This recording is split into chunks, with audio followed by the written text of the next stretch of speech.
Hey guys, it is Kayla Waller with Waller Adventures.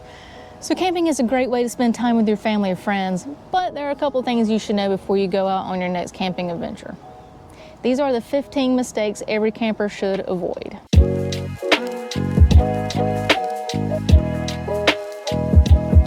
So number 15 is not doing a shakedown trip.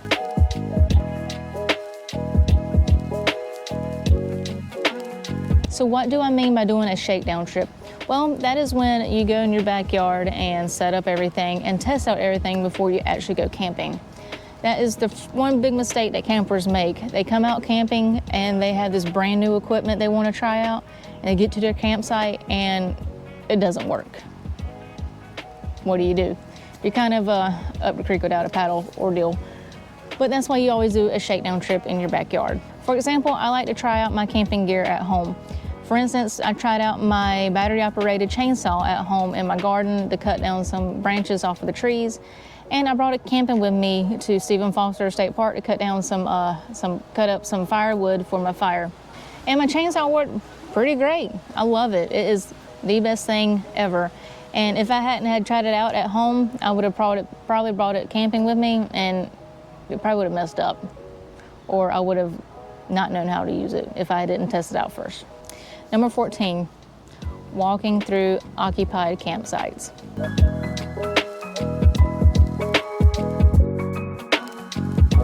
Please do not walk through someone's campsite. Can you imagine just sitting there, eating or enjoying your campfire, and someone just walks across your campsite? Like, are you serious? That is very, very rude and very, very uncalled for. Always use the designated roads to get around the campground. If you see the little cut-throughs through the campsites, don't use them, especially if someone's there already. Number 13, leaving food at your campsite.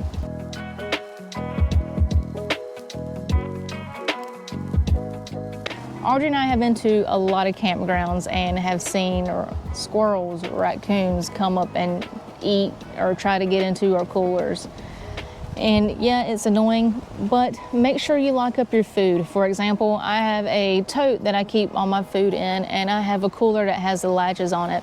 Even though I have seen a raccoon undo my latches on my cooler, but it took them a while to do it. Especially if you go to campgrounds like Fort DeSoto. Fort DeSoto is crawling with the raccoons. So make sure you have your food stored at your campsite. Number 12, using plastic stakes.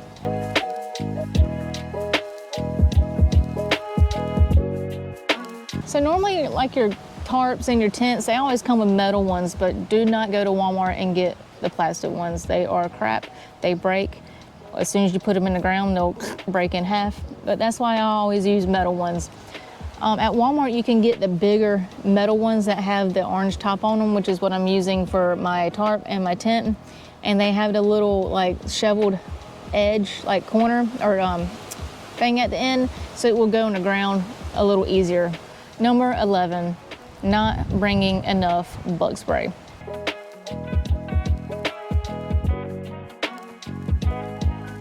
So Audrey and I have made this mistake many a times.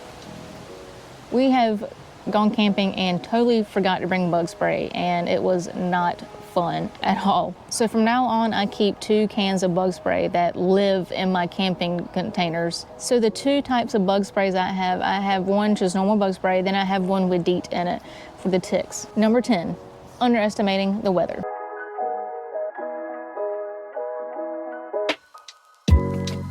So especially here in Florida, it rains almost every day during the summer at 3 o'clock. Sometimes on the dot, sometimes before, sometimes after. Sometimes the weatherman will say, hey, it's not going to rain this weekend. It's going to be nice and sunny. And it ends up raining the whole weekend. So always be prepared. Always make sure you have your rain cover for your tent. Make sure you have enough tarps to block off the rain from your picnic tables. And make sure to either bring ponchos with you or have your rain jacket with you. And also make sure you have the proper foot attire as well. Always bring an extra pair of shoes just in case it does rain and your shoes get wet. Also make sure to bring extra tarps and extra rope, because if a storm flies up, like a thunderstorm with horrible winds, and something happens to your rain cover on your tent, or you get a hole in your tent, at least you have an extra tarp to cover up the hole or cover up your tent, and you have ropes to hold it down. Number 9, forgetting propane.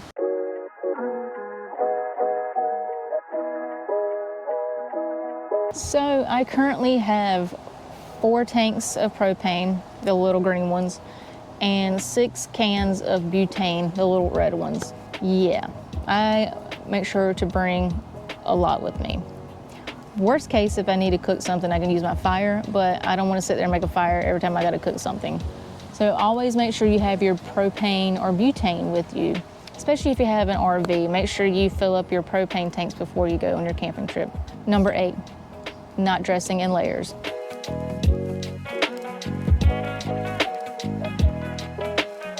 So you don't really have that problem in Florida unless you're camping in our spring, winter, fall months. So like on this camping trip, it's been cold at night. And during the day, it's been hot. So for night, I bring a little jacket and some sweatpants to sleep in. And then during the day, I have my shorts and t-shirt. Also to keep me warm at night, I have a heating pad that keeps some warmth in my sleeping bag. So since mine and Audrey's trip to Payne's Prairie Preserve, where we froze to death because we had a brilliant idea of not putting our rain covers on our tent, I bring extra blankets. I bring an extra comforter, I bring an extra blanket, and I bring another blanket to put around my shoulders at night while I'm messing around the campfire. Because that was not fun at all. Good thing I had my hoodie with me, so at least, you know, I can kind of keep warm. And I always bring my heating pad with me. I wasn't about to bring my heating pad with me on this trip camping, but I'm glad I did because the first night it actually got 50 degrees and I threw that heating pad in my sleeping bag and I was warm. Thank God. Number 7, traveling with firewood.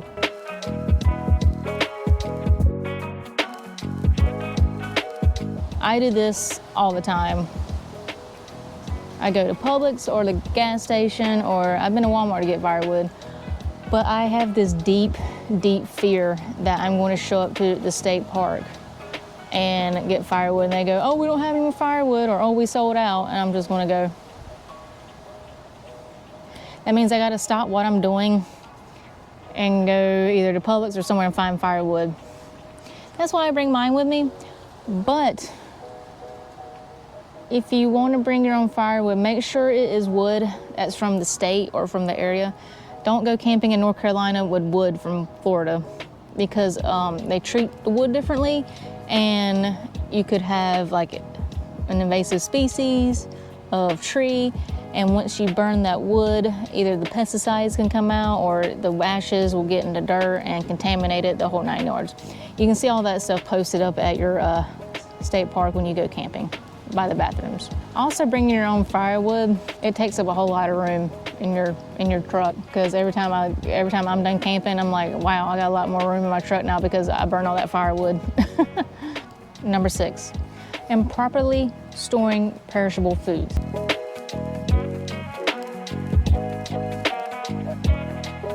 So I did a video on what cooler to use on your adventures.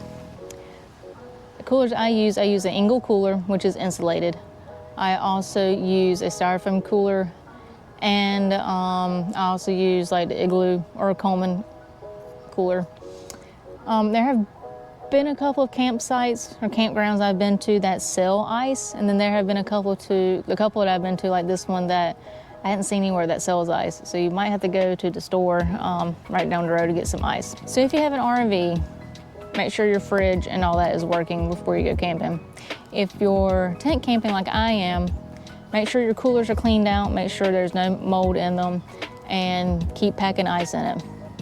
Right now, my Engel cooler, my Seafoam Engel cooler, has ice in it, but it is all melted. Once your ice is melted, don't throw it out because that water will still be cold. It will be cold water and it'll still keep your stuff cold.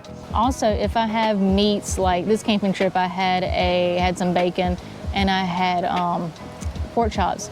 I put my meats at the bottom, and then I put ice on top of ice on top of ice on top of ice to keep them cold. The only issue is every time I get to my campsite, the ice is stuck together, so I have to chisel it out, but hey, my stuff's still cold and good to go. But if you're camping for like a while, you might want to run to the store and grab another bag of ice and just keep putting ice on your stuff in your cooler. And make sure to keep the lid closed.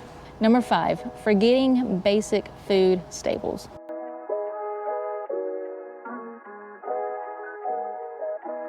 So this is pertaining to like salt, pepper, cooking herbs, oil, butter, things like that. So for me, I have, like I said before, I have a Tupperware thing that I keep all my camping cooking stuff in. Like I keep my Pam spray butter in there. I keep my creamer in there for my coffees in the morning. I keep like 2 or 3 bags of freeze-dried foods as a backup. I have like 2 things of ramen in there as a backup. I've got some spices and things like that. In my Black & Decker rolling toolbox, on the first one, the first small one, has all my cooking stuff, like my utensils, like any other cooking things I need. And I have this little round thing that has different spices in it. It's got salt, pepper, like cayenne pepper, curry, things like that. So I keep that in there as well. So if you have an RV, just keep your herbs and your essentials like that in your camper. But if you do tent camping like I do, have a box set aside to keep all your camping food in and just leave it in there. And when you get home, don't unpack it, just leave it be and store it away.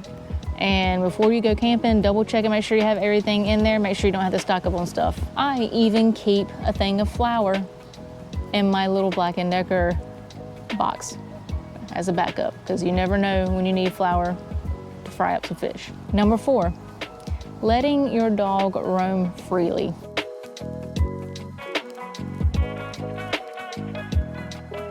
So if you have a dog and you go camping with your dog, please keep your dog on a leash. There's nothing worse than you and your family sitting around a campfire, or you and your family eating at the picnic table, and some stranger's dog runs up, starts jumping on you, starts jumping on your kids, starts jumping on the table, trying to eat your food. Just no. Keep your dogs on a leash at all times. And if you're at your own camper, I've seen a whole bunch of people do this. They have a little like baby gate thing, or like a little corral gate, so their dogs can stay in that. Number 4, planning a campfire.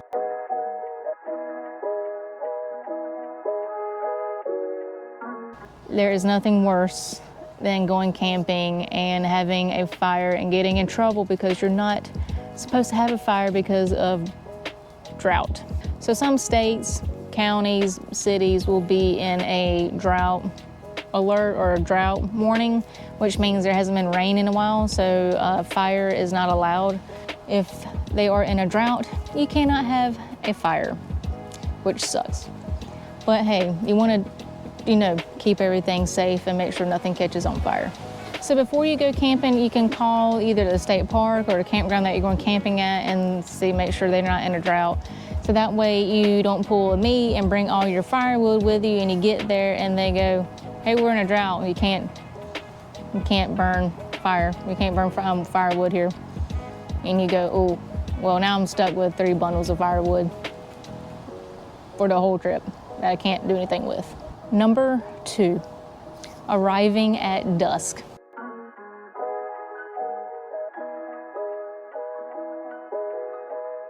So when I go camping at the state parks, check-in is at 3. I make sure to get here at 2:30 or 3, so that way I'm gonna get my stuff set up before it gets dark.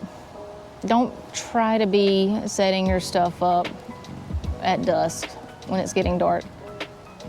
Don't do that, because 1, you can't see anything. 2, you're going to disrupt everyone else around you.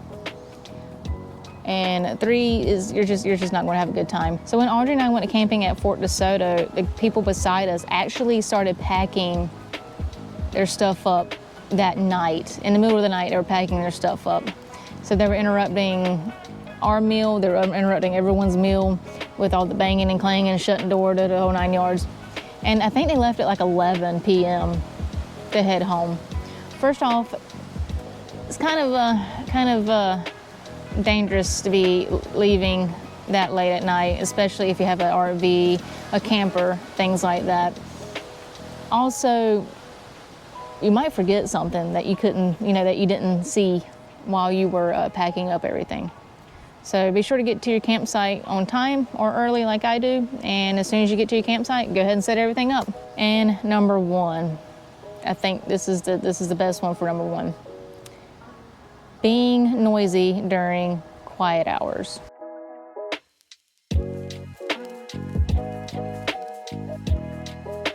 The state parks that I've been to, I think quiet time is from like 11 p.m. to 7 a.m. If you are loud after 11 p.m., unless it's an emergency or something happened or whatever, you're going to make your fellow campers pretty upset. So again, at Fort DeSoto with me and Audrey camping, they had a church service at the little communal little gathering area, which is all good. I am all for, you have your church services, religious services, whatever you need to do. But they were singing, and it wasn't just, your normal singing. It was screaming, singing. We could hear it at our campsite. And I know everyone else could hear it at their campsite. And we were trying to eat. Even though it wasn't quiet time yet, but still.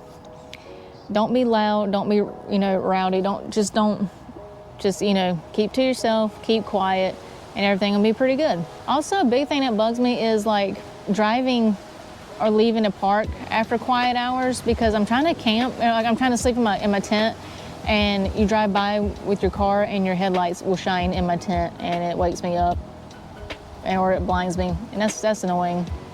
That's really annoying after quiet time as well. So be sure to know when quiet time is at your campground or your your state park, so that way you don't tick off your neighbors. All right, guys, so those were the 15 things that campers should avoid. It was a lot, I know, but they were important things you need to know before you go camping and while you're camping. Also, a number one tip is make sure you have everything before you go camping. When I went camping at Stephen Foster State Park, I forgot my cables, my drop cables, and all I had was my skinny little indoor white drop cord, and I had to charge and run everything off of that. And I felt very sorry for that little white cable, because it was putting in overtime on that camping trip. So be sure you have everything. Be sure you have all your equipment. Be sure you have all your firewood. Be sure you have all your charging stuff.